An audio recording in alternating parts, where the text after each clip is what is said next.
Машинанын айнегин караңгылатуу сунушу жактырылды. Оразайым Нарматова дипломго байланыштуу иш боюнча үн катты. Волкодав маданияттын мыкты кызматкери төш белгиси менен сыйланды. Саламатсыздарбы, эфирде айтмакчы программасы, студияда кызматта Айпери Шенкулова. Кыргызстанда автомашинанын алдыңкы айнектерин акы төлөп караңгылатууга уруксаат берүүчү долбоор жактырылды.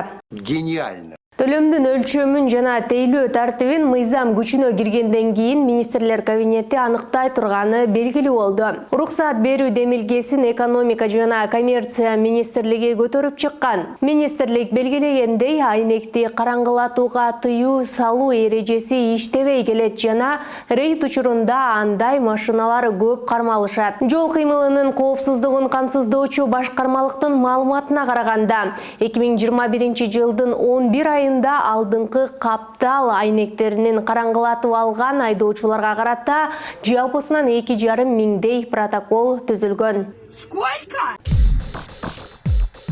Жогорку кеңештин депутаты Оразайым Нарматова мыйзамсыз окууга өткөн болушу мүмкүн деп козголгон кылмыш иши боюнча социалдык тармактагы баракчасы аркылуу үн катты. Эске салсак, кечээ УКМК Жалал Абад мамлекеттик университетинин кызмат адамдарына Нарматованы окуу жайга мыйзамсыз негизде кабыл алуу фактысы боюнча кылмыш иши козголгон. Териштирүү учурунда Нарматова жамоого өтүш үчүн жасалма диплом колдонушу мүмкүн деген да божомолдор болгон. Депутат УКМКга күбө катары сурак берүүгө чакыртылган. Остановитесь! Өз кезегинде Оразайым Нарматова тергөө адилеттүү жүрө турганына ишенич артарын билдирген. Кудайга шүгүр, мыкты баа алып, жакшы окуп атенемди кубанткан кыздардын биримен. 2 жолу шайлоого катышып, дипломумду, резюмени баарын тапшырып, БШКдан лупа менен текшерилип, баары таза, баары жакшы деген чечим менен шайлоодон өттүк. Ушундан улам былтырда шайлоодо Нарматова БШКга фальсификация кылып документ тапшырды деген доомат менен бүтүн Кыргызстанды шайлоодон алып салуу аракеттери. Менин жарандыгым боюнча каралоо, аялдык ар намысыма шек келтирген каралоо эске түшөт. Ошондо да койгон дооматтары орунсуз экени далилденип уят болушкан деп жазган депутат. Нарматова эми каралоо жана өч алуу аракеттери болуп жатканын кошумчалаган. Но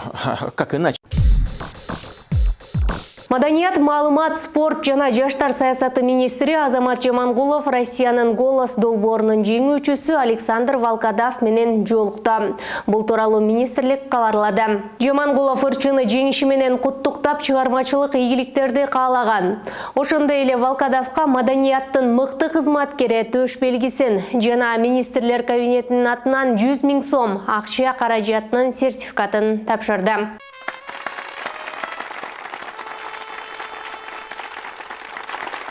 Александр алдыда чыгармачылык менен тынымсыз иштей турганын, Пелагеянын тобунда гастролдор пландалып жатканын жана буга байланыштуу иш графиги тыгыз болорун билдирди. Бирок Кыргызстан дайыма көңүл борборунда болорун, байланышты үзбөй турганын белгиледи. Чыгармачыл адамдарга колдоо көрсөтүп, дем берүү абдан маанилүү экенин айтып ыраазы болду деп жазган маалыматта. Министр сүйлөшүү учурунда ырчыга Кыргызстан менен Россиянын Эриш Аркак жылынын жабылыш салтанатына катышуу сунушун айтып, аны ар тараптан колдоого даяр экенин белгилеген. Ушуну менен берүүнү жыйынтыктайм, саламатта калыңыздар.